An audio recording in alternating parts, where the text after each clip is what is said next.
শিক্ষার উদ্দেশ্যে আমি তাহারা জানি না। বহুদিন পরে ভাই কানাইকে পাইলো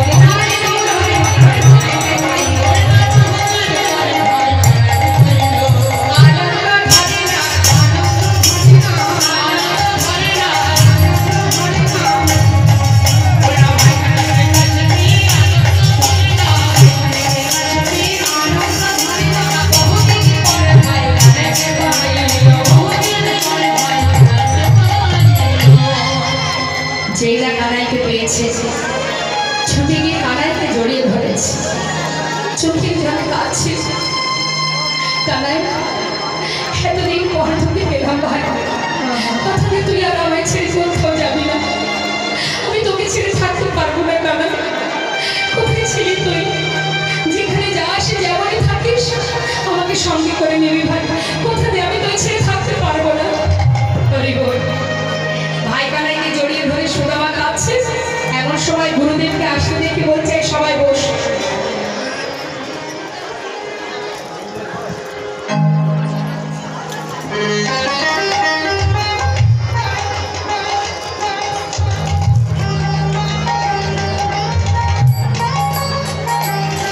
হরে কৃষ্ণ।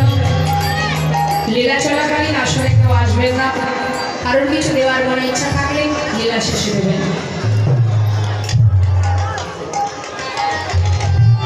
তো কানাইকে পাওয়া মাত্রই গুরুদেবকে আসতে দেখে, পাঠশালায় আসছেন গুরুদেব, পাঠশালায় আসতে দেখে বলছে সবাই বস।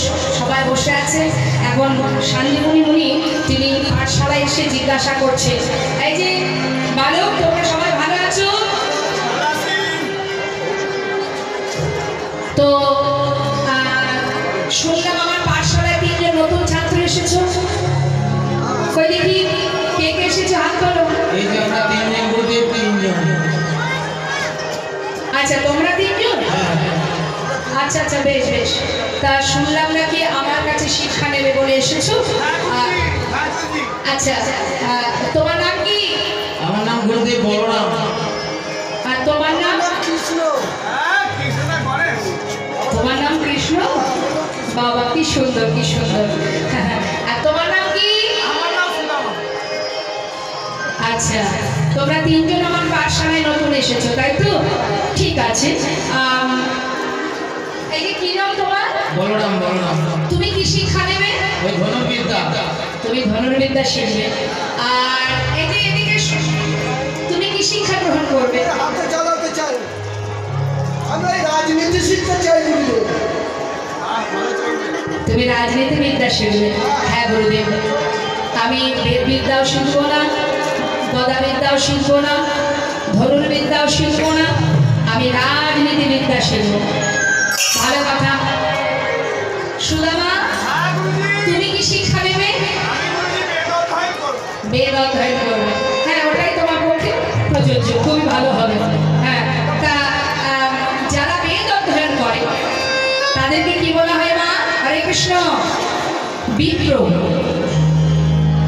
শাস্ত্রে বলি জন্ম জায়তে শূদ্র, জন্ম হওয়ার পর তার পরিচয় সে শূদ্র। সংস্কারে না দ্বিজ, বেদ পাঠের ভাবে বিপ্র, ব্রহ্ম জানন্তি ব্রাহ্মণ। সে আপনিও হতে পারেন, আপনিও হতে পারেন। ব্রাহ্মণ যারা ব্রহ্মত্ব জ্ঞান অর্জন করেছে সেই হচ্ছে ব্রাহ্মণ। এটাই গৌর, হরি বল, হরি বল। আবার এই যে ব্রাহ্মণ, ব্রাহ্মণেদের অঙ্গে যে পৈতে থাকে